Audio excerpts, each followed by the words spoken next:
Hey, thanks for tuning in. This is Sunday Recap, the weekly edition of the Grace Bible Church podcast, where we talk about life and faith based off of our sermon this past Sunday.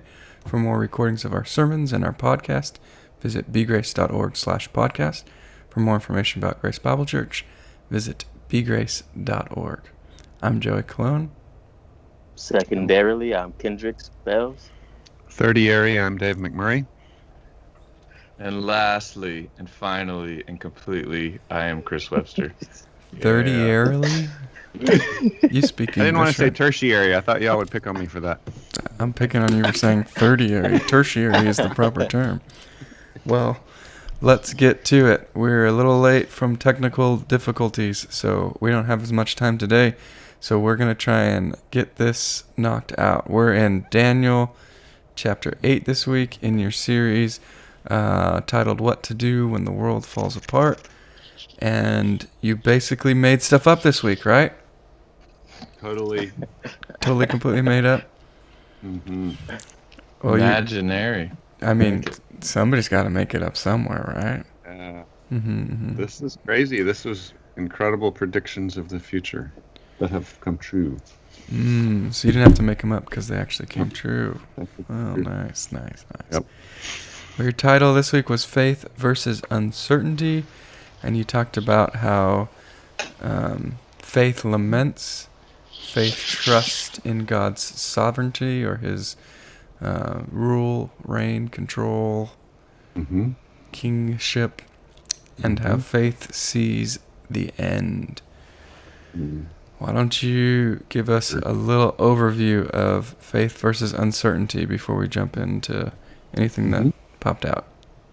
Yeah, so it's kind of the meta theme of the whole book. You know, we keep coming back to the idea of God is in charge, even though life is crazy. So our series is What to Do When the World Falls Apart. This week seemed to really echo that major theme even more than others, but that theme has been hammered the whole time, you know, to greater or lesser degrees, that the apocalyptic revealing of this is what's going on in heaven, and that builds our faith while we're on the ground. Like, everything's going nuts, you know, evil, injustice, craziness, but God is on His throne. He's moving forward. You know, history is moving somewhere. God is going to ultimately destroy sin and evil and death. And so that builds our faith as we see God's revelation. And I was really trying to emphasize that this week, and last week hit it a little bit, but just the idea that apocalyptic is so weird. As American consumers, we can think, well, why is this even here? But this kind of reinforcing that we need God's revelation in uncertain times to build our faith. So, and I played up the way that for myself, I often will try something mechanical before I read the instructions. It depends on probably how expensive the thing is that I might ruin, you know. But if it's a simple thing, I'll usually just try it based on intuition, and then I'll realize, oh wait, I need instruction. You know, I need a law or revelation from someone that knows how to use this thing, and then I have to go figure that out, and that helps me battle uncertainty. So I was kind of using that illustration of misusing a tool last week, and then having to go get some instructions on how to properly use it. I think I missed your illustration.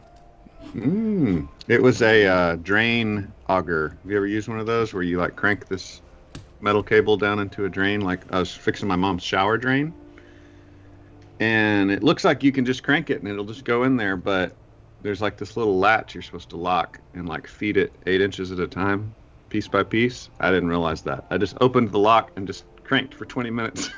Nothing happened. It was terrible. Man, my kids are really good at putting things and clogging drains, and I have learned a trick. Yes. Do you want to know the trick? What's the trick? Use a coat hanger? Yeah. What do you do? Dish soap. Ah.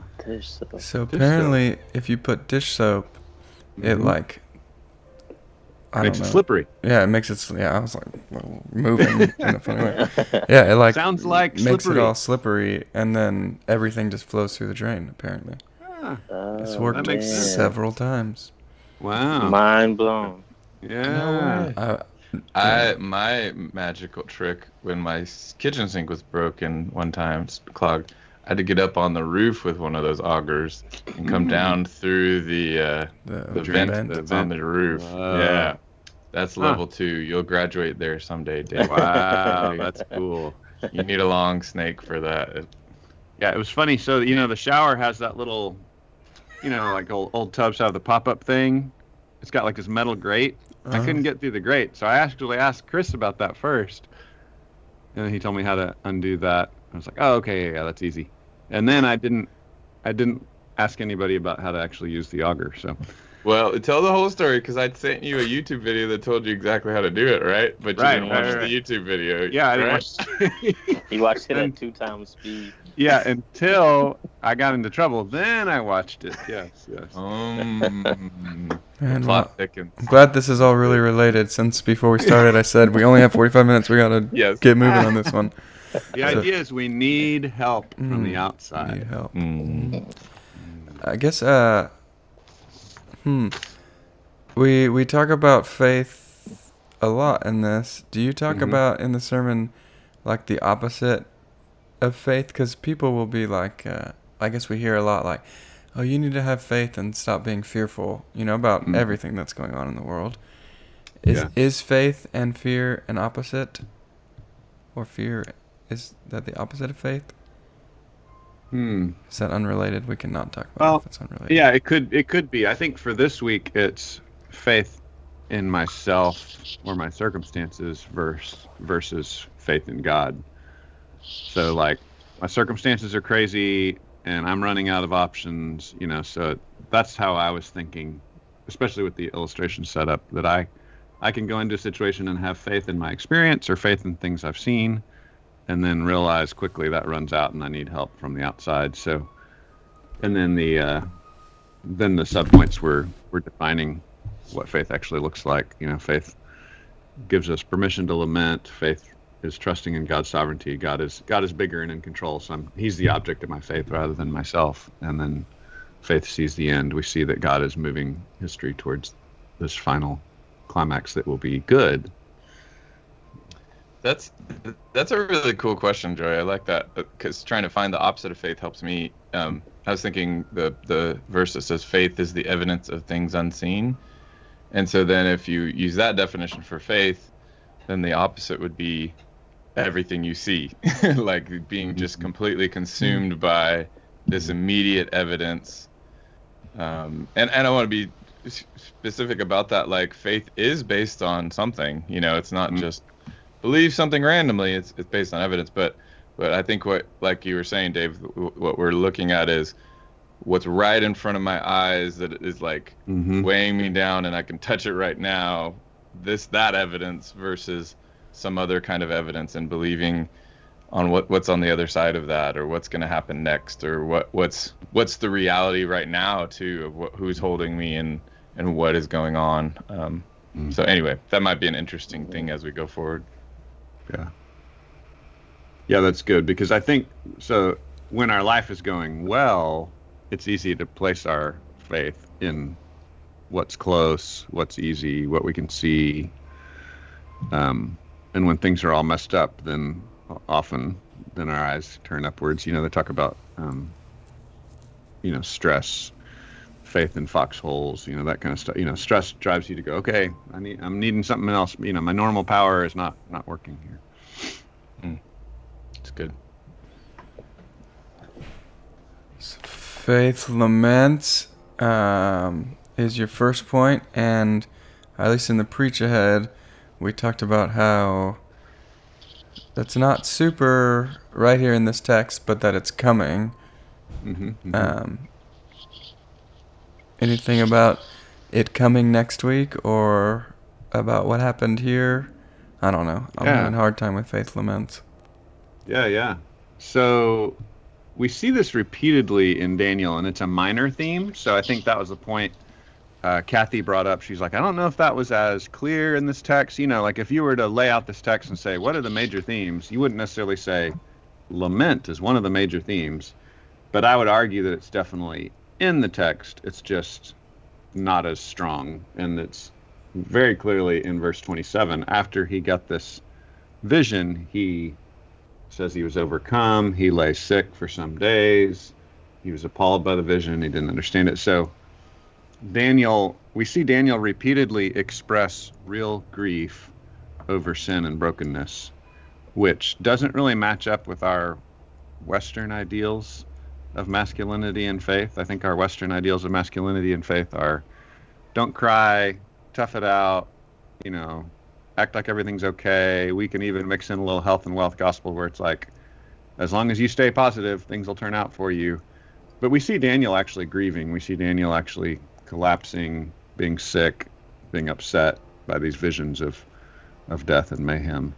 So I was trying to point out, even this like greatest, most holy man of the Bible still was grieved by the visions that he saw. So anyway, yeah, I think it's definitely in the text. It was just one verse where it's really explicit.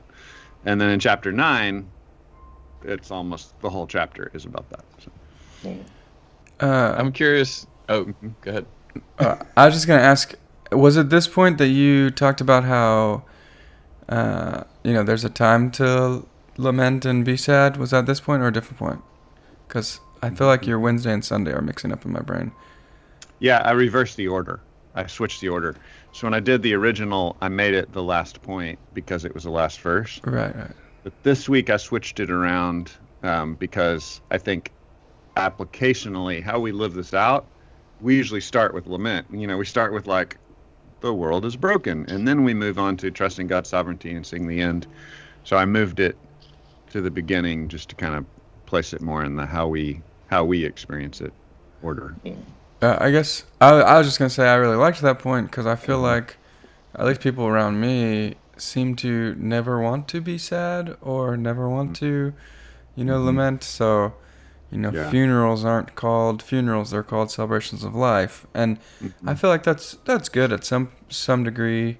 And especially, if it's somebody who's lived a long life, an old saint, like that makes sense.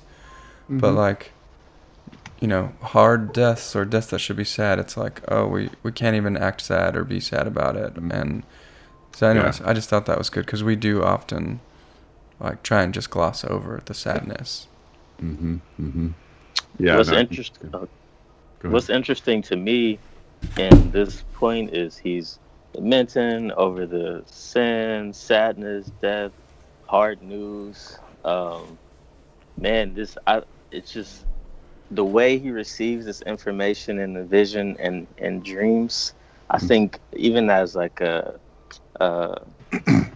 young Christ follower, I experienced a lot of these sort of like symptoms, if you will, coming to find hard truths as well. I don't have anything to do with salvation. That was a hard truth for me.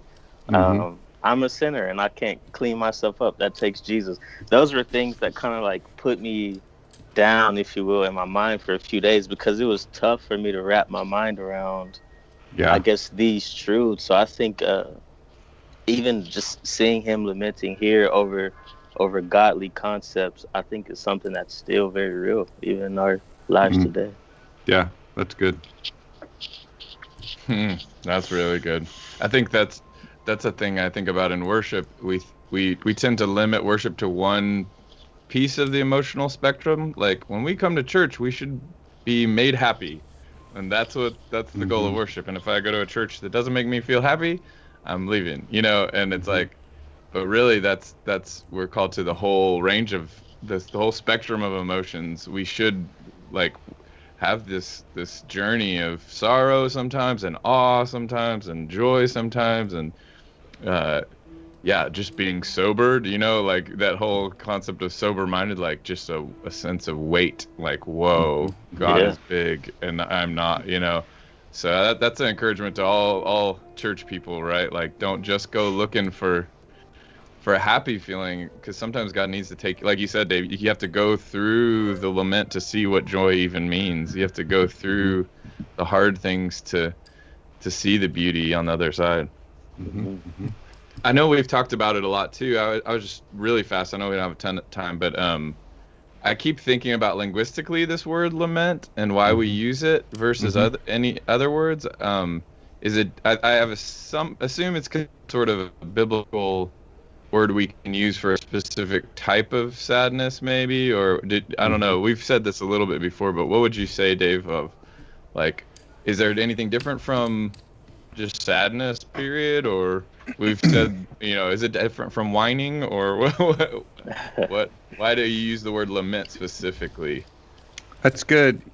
Yeah, well, so I think the reason you even asked the question is because I typically avoid uncommon words, right? So my teaching style is to try to be as common and understandable as possible. So then why would I use an uncommon word like lament? And I think it is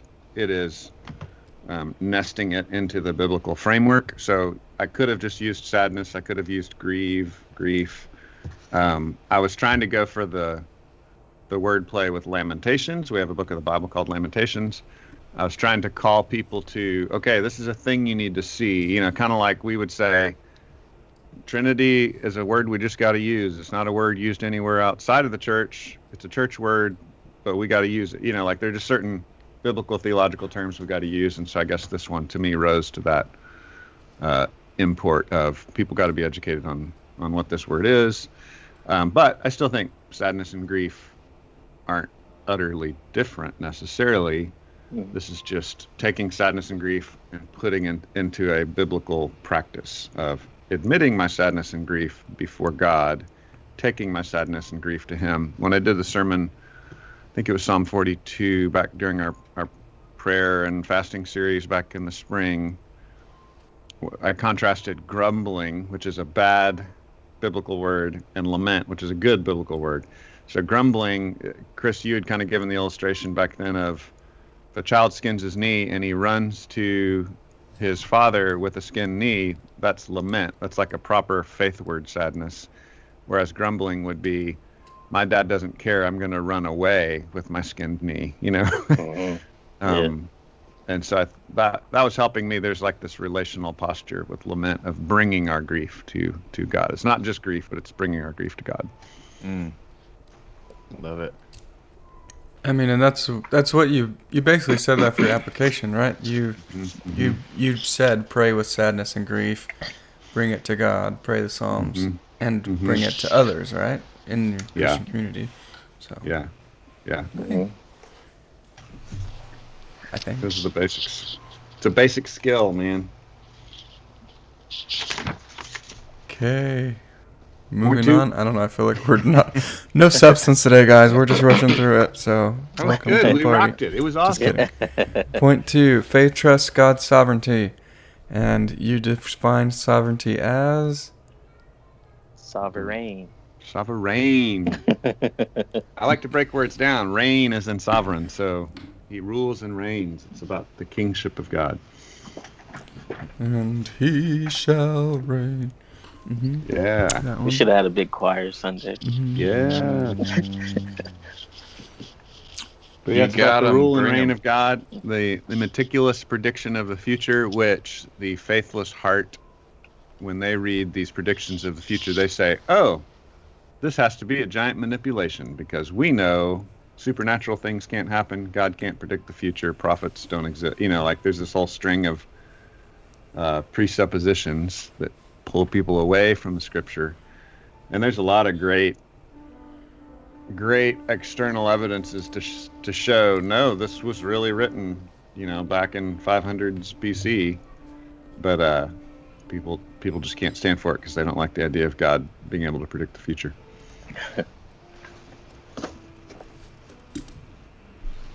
But And faith, this one I think is such a, I don't know, we might get too deep in here, but like I think the waiting for Christ's return, I think we find ourselves in a very, this one's really hits home, I think, for me, of this like, is God really sovereign? And what as we look around, we're told again and again and again, no, nothing's happening. Calm down. There's nothing magical out there. There's nothing spiritual happening. And as we're waiting, there is that tension of, gosh, like we're still waiting for Jesus, and I keep thinking of the Einstein quote of sort of like either everything's a miracle or nothing is. I don't know if maybe that's a internet attribution. I don't know, but someone go Google that. But what I mean for now, like again, just this is diving quickly into application. But what's your process? You guys' process of that temptation to think God's not actually doing anything right now? What's your strategy there to remind yourself He is at work? Is it, That makes me think of period after the Old Testament, like we tend to say like that's a period where God wasn't working or something, right? Like silence.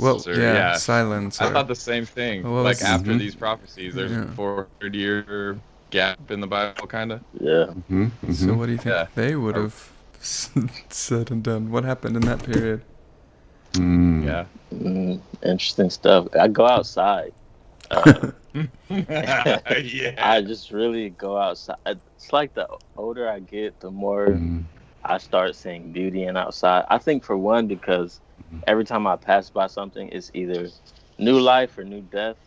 And that kind of just reminds me that the world is still going, God's still got it under control, everything's still working. And I think how God going to the Old Testament, you made me think about it. Abraham, I know this is in different contextual basis, but he's like, can you count the stars, dude? No, you can't. And I think that small thing of a reminder of being so finite in this universe just keeps me at bay. Like, you know what? I don't know what's going on, but I know God is still sovereign. He's still working. Just going outside reminds me of that. The sun is still setting, shining, all of these crazy things.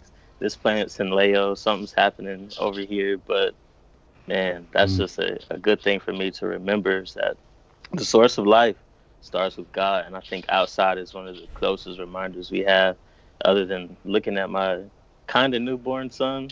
That's yeah. That's cool. Yeah, I mean, I think I was trying to move the application towards practicing our faith is the same thing as the sovereignty of God. Because in Reformed circles, there's a tendency to like fall down a rabbit hole of like meticulous providence and kind of going at it philosophically, and how much God preserves, controls, maintains, oversees every little detail of life, which, I mean, that's fine. I'm not saying it's wrong to go down that hole. There's just never really a call in Scripture for us to build our philosophical, meticulous sovereignty understanding muscles. Like that's not, we're not called to that. We're called to pray and read the Bible and obey it. So as a pastor, I've tried to balance that tension of like, what are we actually supposed to do? Well, we're supposed to do prayer. We're supposed to do Bible reading and obedience, and like, the hundreds of years of silence, quote unquote, where God wasn't speaking. Well, he was, because he was speaking through the word. So there weren't active prophets, so it felt like nothing was happening. But I think this Daniel vision is predicting what was happening in that period of God not doing anything. It was like the vision was saying, okay, there's going to be this period where there aren't any prophets, but I'm going to be doing this stuff, like this evil man's going to rise and fall, and it's not by human hands, so yeah, God is at work. That's important to me, to maintain our faith, even when it seems like God is silent. God is speaking. So to Kendrick's point, the Bible makes it clear He's constantly speaking in creation. Psalm 19 says, day after day, He pours forth speech. But He's also constantly speaking in His Word. His Word still speaks today. So, yeah, I just think it's important to listen. To be like, okay, Lord, I'm opening my ears. Yeah. And we've talked about that a lot recently. I've been chewing on a lot. The finding silence, building silence, or not just silence, but God, chasing after God's voice. Because I think, like you said, Kendrick, we find ourselves in a weird place where we can be inside all day long, every day, all the time. We could never go outside, especially right now, right? You can stay in your house and just Skype everyone all day, maybe.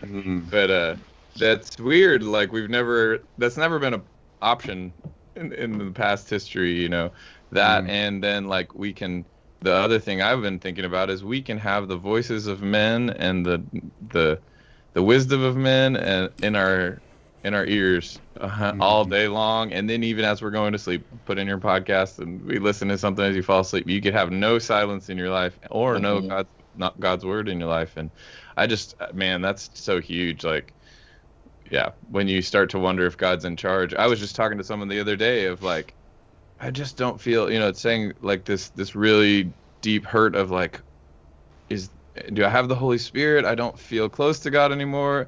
And I was like, well, I don't know if this is good advice, but I said, well, let's look at your human experience. You've got all these kids, you've got no silence, you're tired all the time, especially young parents, like they go through this valley of like, well, okay, let's think about when have you felt most close to God? Well, it's when you had a moment to slow down and read his word and think and have some quiet. It's like, oh wait, all of those things are gone. You're just exhausted and there's noise everywhere. And so I don't know, just again, like I think that's to me the human experience of even lament is like admitting you're a human and you're feeling things. And anyway, yeah. But God's word obviously is the way he shouts at us and through nature. Yeah, it's good. I think what's unusual about our current time of noise and busyness is what I see in my own life is I feel like I swing from like 0 to 1,000 really easily. Like everything is so accessible that I find myself, it's not like a gradual, like, I'm filling more and more and more of my time slowly. No, it's like I can have purposeful time of silence, and then the next week every moment's filled, and I don't even know how did that happen? Like it's this weird swing. I don't know if that even makes sense, but it's not like a slow buildup. It's just like, oh my gosh, I just gave away my whole week and I filled my head with noise and busyness and voices. Yep. Segue us, Joey, somehow. Segue that? No, I was going to ask about application. So your application for the first point was, lament, come to God in prayer, and others with sadness and grief. And then your point in this one is Daniel sees God's prediction. He moves towards God in prayer. So your application, again, is prayer, and you add scripture reading, Bible reading. Oh no, I was just wondering if we can make that connection between lament, application, prayer, God's sovereign, application, prayer. Yeah, and I probably should have been more specific since I just talked about lamenting prayer. I should have said like petitioning prayer or asking prayer, So under trust God's sovereignty. Types of prayer? Yeah, there are different types of prayer. You can call God up and be like, hey, God, I'm sad. And then you could call God up and say, hey, I need something. And so, yeah, I think trusting God's sovereignty is like, God, will you move in my life or in other people's lives? In Daniel chapter 9 next week, he's seeing that this prophecy is about to be fulfilled. So basically he's seeing Jeremiah's prophecy that they're going to go back to the promised land. And he's like, oh, this thing God promised is about to happen. And then he prays that God would make it happen. And so I just think that's this awesome example of Daniel is moved by God's predictive sovereignty to pray that God would do what God said he was going to do, So I think, so I was thinking, and I just didn't close the gap linguistically. I was thinking asking prayer, pursuing God to fulfill his promises and give us what we need and help us and be with us and all that. So making your request known. That type of prayer is the type of prayer. Make your request known, yes. Was that Philippians 4, 6, 7? Yeah. Don't be anxious, but present your request to God. I always get it mixed up now because I memorized it in NIV and then I started reading ESV. Yeah, supplication is a word in supplication. that one. Yeah. But with prayer and supplication. Yes. Make your requests known. Yeah. Anyways. Point 3. So lament, sees the end. Supplicate. Oh, I like all these big words. Lament big and words. supplicate. Lament. Cry and ask. Those are the simple 3-letter English words. Where does Lamentations fit into the Acts model of prayer that you guys always talk about? Confession. So Confession. Yeah, we've actually struggled with that in church. We often fixate confession on just I'm a sinner that needs a savior, but it's kind of fits into this larger picture of lament. Our world is broken and needs a savior, kind of, you know. So acts is adoration, prayers of adoration, prayers of confession, prayers of thanksgiving, prayers of supplication. You said slash lament, so ACLTS? ACLTS. The L is just silent. Accultus. The L is silent. It's a silent L. Yes, it's a silent L. Common in Welsh. Welsh. Yeah, we really have talked about that. I've started to love to think of it as run to God with all the hurts, your own things you've done to yourself and done to others, and things that people have done to you. That's the confession time, the refuge time. Yeah, it's not. Do we still sing the "Running to His Arms"? Do we still sing that song? Mm-hmm. Yeah. Love that. Yes. I keep trying to find a point to talk about Chris's new song, but I just don't know if we have time. But I've tried in two different points. And then when you bring your prayers to Him, you can rest in His arms. Oh, that's not the song I was talking about, but yeah. The battle song. New Testament song, right? That's a predictive future sovereignty song. Wasn't that kind of why you went with it? Totally. Yep. That's the I mean, I was really enjoying it, especially when it tied. So it seemed like it tied really well to this whole faith and we're about to go to the last point, but faith sees the end. So the verses of when all I see is a battle, you see the victory. Like when all I can see is this evidence of what I can see, you know what's going on the other side. You know what's going on in the spiritual realms now and in the future. And I think I said it better. It's funny, spitballing in the middle of worship, but when there's a battle, our part of the battle is to pray. I mean, that's it's not to be super awesome.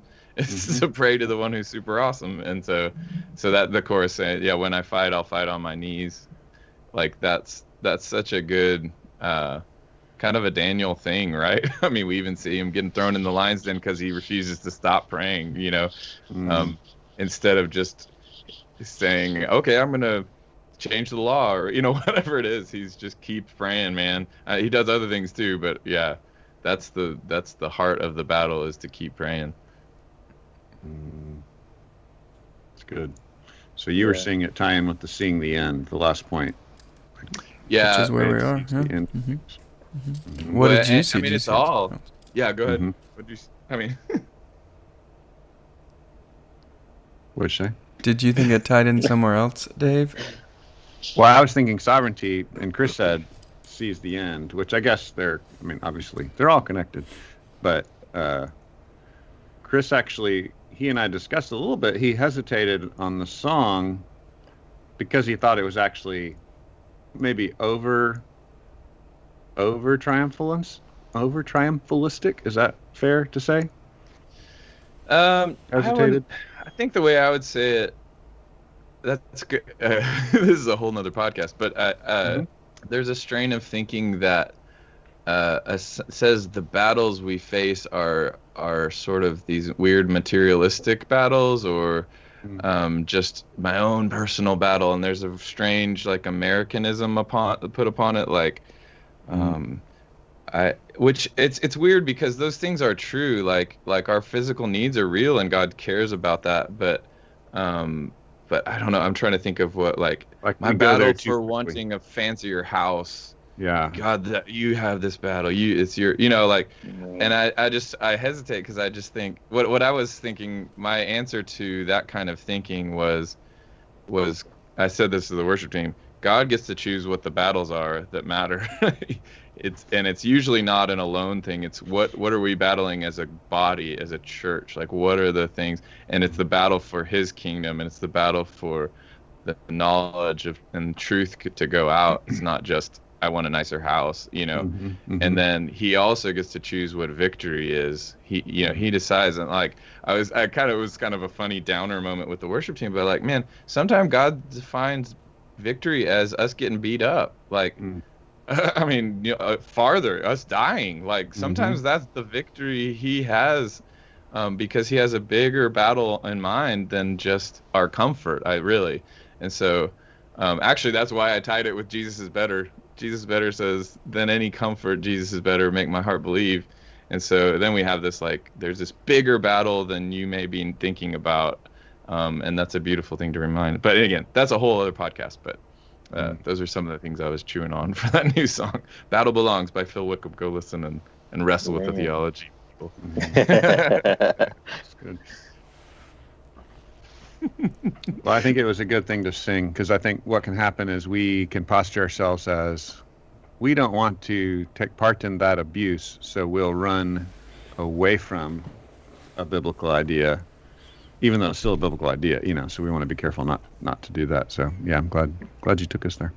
And again, last like the nuance is so important, that God does care about our little battles that are battles to us, you know, our battles of affection and our battles of the things we want. Like, he cares about all of it. So I never want to say that's not true, but I think we can get totally consumed in that and forget, like you're saying, remember the long-term big picture. That's what you're saying in this whole sermon.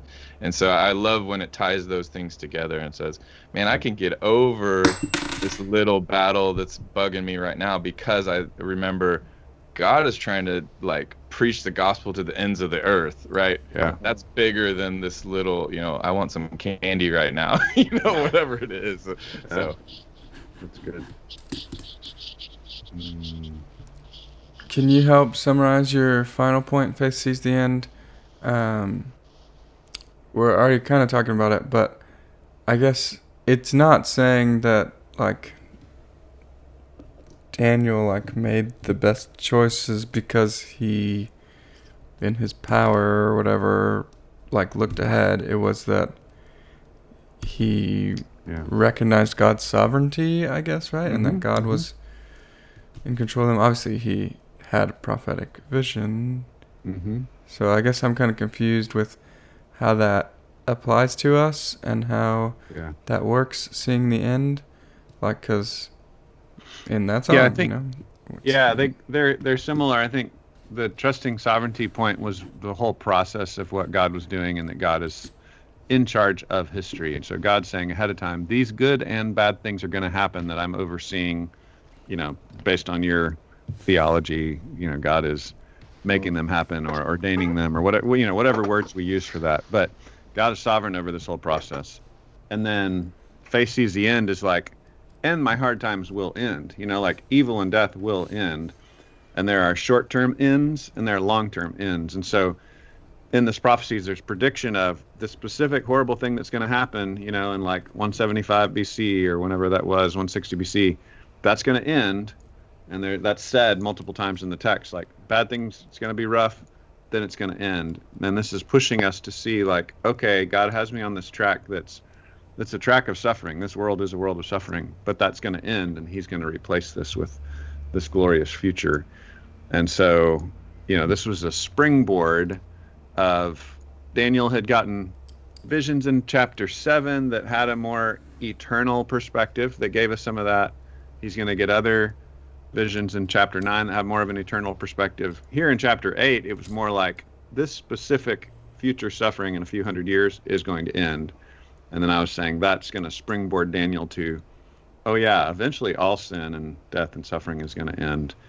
And that's what we see by faith. We trust that God is fixing the universe. You know, he's fixing the sin problem in my own heart by Jesus' death and resurrection, but he's also tying up the whole universe. There's going to be no more sin, no more death, no more pain.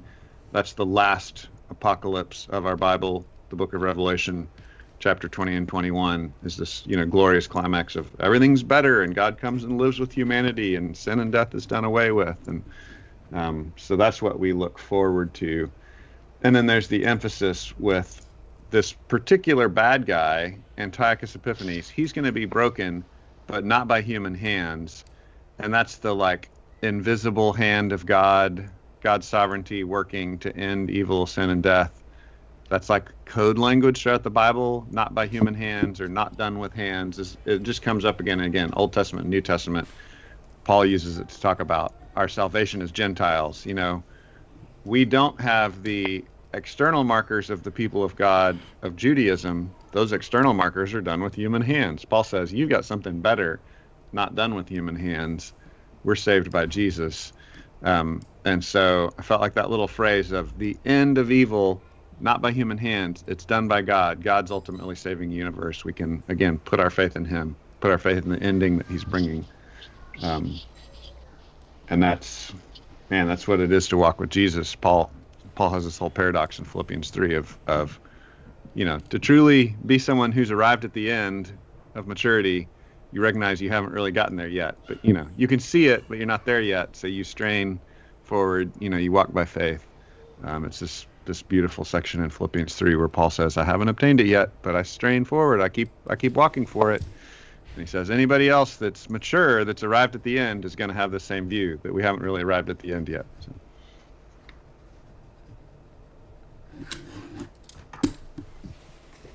Sorry, I was preaching. That's good. You're allowed. We've only got a few minutes left. Who else has anything else to say? Kendrick, you've been quiet. I liked your application to put suffering in perspective. I think you, in the application, again, tied the first kind of 2 points in the third when you were saying it's okay to be sad here. Sometimes we do a job of telling people, like, oh, these sufferings are not even, like, compared to the ones, to the present glory that will be revealed. And then, so we choose sometimes not to lament with people or, like, say, grieve, or just, so we don't put suffering into perspective oftentimes. But I think this is a really balanced point of, like, man, the world is in crazy shape. The world kind of sucks in a way. Times are hard. These things that should lead us to prayer. Things also lead us to actually being sad. But once we are at this healthy end where we say, okay, I'm sad. My sadness has brought me to this realization of Romans 8:18. And I do know that the things that are coming, God's glory that would be revealed to us, will make the suffering not even comparable. So I think the last point for me was a really good point, just to remind us that it's okay to do that, especially in these times where it's like, it's really, you'd be hard pressed to find individuals on the outside who are concerned about others suffering, because we have so much suffering going on in our own lives, kind of like Chris was saying, us narrowing in on those small battles, and then you kind of tie that into the get a 3x5 group, share your highs, share your lows as well. So I think I like the good point. Yeah, I was cheering on the funny, linguistically, like, even saying the end is such a funny thing for Christians, because it's like the end of one thing and the start of the next thing, right? We, like, the end is near is almost like the beginning is near. It's just fascinating, you know. You would say it like 10 different ways in the sermon, Dave, and sometimes it felt like, well, just, you know, there's that danger of the wrong thinking of, well, we're getting close to oblivion, people, so don't worry, you know, someday it'll just all be gone. And what so, you know, just trying to, like, chew on that and say different ways in my head, like, the end of wrong, you know. Brooks teaching, like, I was teaching the kids, I heard the bells on Christmas Day, I think, is that the one? No, wait, that's one of them. There's a few songs that have the same thought. It says, it's like, but in that one it says, the wrong will fail, the right prevail, with peace on earth, good will do. So it's like this, the end of wrong, and right carries on, and it's so big to know that the suffering will end, and the injustice will end, and the wrong will end, but the right keeps going, the good keeps going. Like it made me think of I've had some experience with, you know, people with chronic pain, right? Like, and one of the worst parts about ongoing chronic pain is this idea that this is forever, that this is it, it's just going to be this and possibly worse forever, the rest of my life. Mm-hmm. And so as Christians, that's what we can start to feel like with suffering and wrong and injustice is, oh yeah, this is just it forever. Versus what's the difference in your mind that happens when, if you came to someone with chronic pain and said, on Tuesday, it's going to be over and you're going to be able to run a marathon. Like what does that do, right? Like the way they live would just completely like you can get through this pain for 2 more weeks or 1 more year or whatever it is. If you really know, hey, there's a cure coming, like the ultimate cure. And that's just as a metaphor, like, right? The ultimate cure for everything is coming. Like we don't know when, you don't know that it's Tuesday, but you know it's going to happen, right? So anyway. Well, and to that point, Jesus says, live like it's Tuesday. Right? Like he's like, live with that confidence. Like, no, it's really coming. It's coming soon, and I'm gonna start training for my marathon now. I'm gonna go ahead and go buy the tennis shoes, even though I'm currently in chronic pain and I can't do it. Yeah, that's good. Good one. I think we wore that out. Wore out those running shoes. Anything else? Dave? No. Chris? Kendrick? We were gonna make goat sounds, right? Goat and ram sounds. Yeah, just kidding. Yeah. Don't do Oh, it. I'm pretty good at sovereign. animal sounds. It's one of my Sovereign. Want talents. to say it again. Sovereign. All right. Well, before you hear my kids screaming and yelling and sounding like goats, I think I should let us go. Well, this has been Sunday Recap. Thanks for tuning in to a short episode. Thanks for bearing with us. We'll see you all next week.